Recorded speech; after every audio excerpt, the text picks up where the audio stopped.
You know, the world of English is a fun and exciting place to be.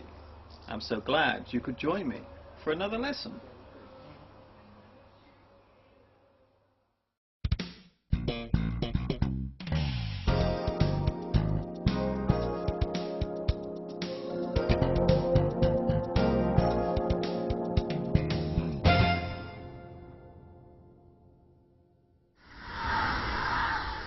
Hi everybody, this is Mr. Duncan in England. How are you today? Are you okay? I hope so. Are you happy?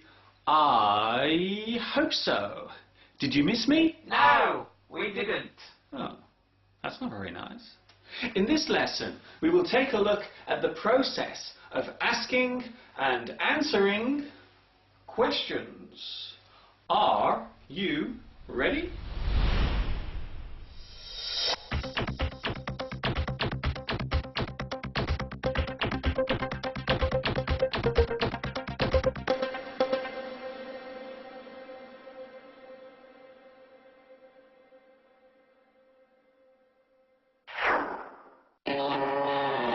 A question is a sentence that generally needs a reply. When we ask a question, it means that we are trying to find out more about something and we need extra information. Sometimes we ask a question because we want to expand our knowledge of a particular subject. Sometimes we put forward a question because we need a decision about something or an answer to a difficult situation. Asking a question. There are many words related to asking questions, such as conundrum, difficulty, poser, predicament, problem, puzzle, quandary, query, request, riddle, and teaser.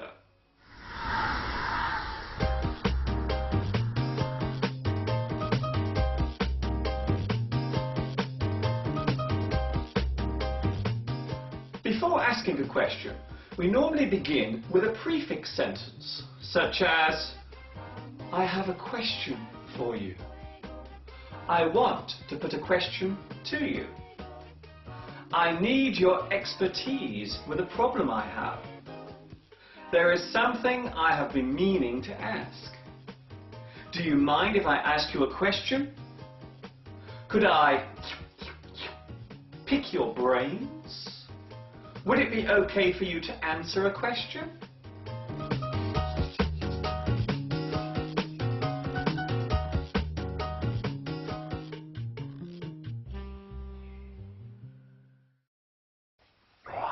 Sometimes, before asking a question, we ask the person if we can ask them a question, which is itself a question.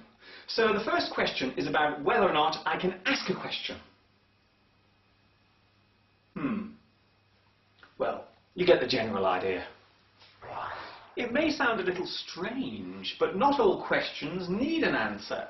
Sometimes we ask questions as a way of expressing the way we feel, or as a way of showing our frustration. We call this a rhetorical question. For example, could my day get any worse? How am I going to pay the money back? Am I going crazy? Could you make any more noise? Do you think I'm going to stand here and listen to you? There is another type of question that cannot be answered because there is no answer to it. We call this type of question a paradox. The most famous paradoxical question is, what came first? The chicken or the egg?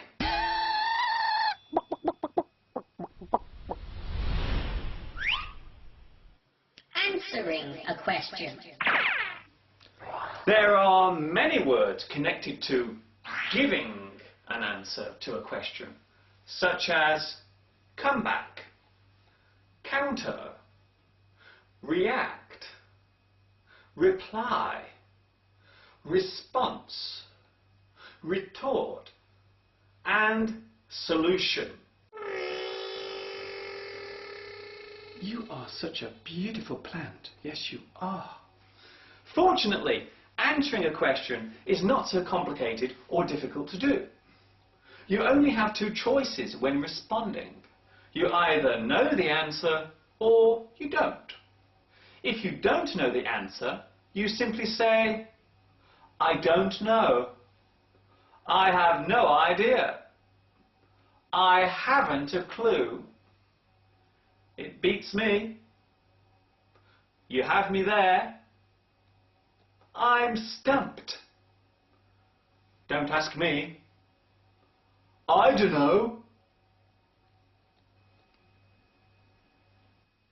There is a situation where you may not want to answer the question. Maybe you feel that the question is rude or too personal, so you refuse to give an answer. You can say, I'm sorry, I don't want to answer that. That is not a good question to ask. You should not ask me that. I cannot tell you. No comment. That is for me to know and for you to find out. Mind your own business. So next time, before you ask a question, think carefully about whether it is good to ask it and if the other person will be willing to give a reply. Before I finish my lesson today, I would like to say a special hello to my new friends watching in Canada, Egypt, India, Iraq, Pakistan, Poland, and the United Arab Emirates. I have a question for you. Will you join me next time for another lesson? I hope so. This is Mr. Duncan in England saying thanks for watching and ta-ta for now.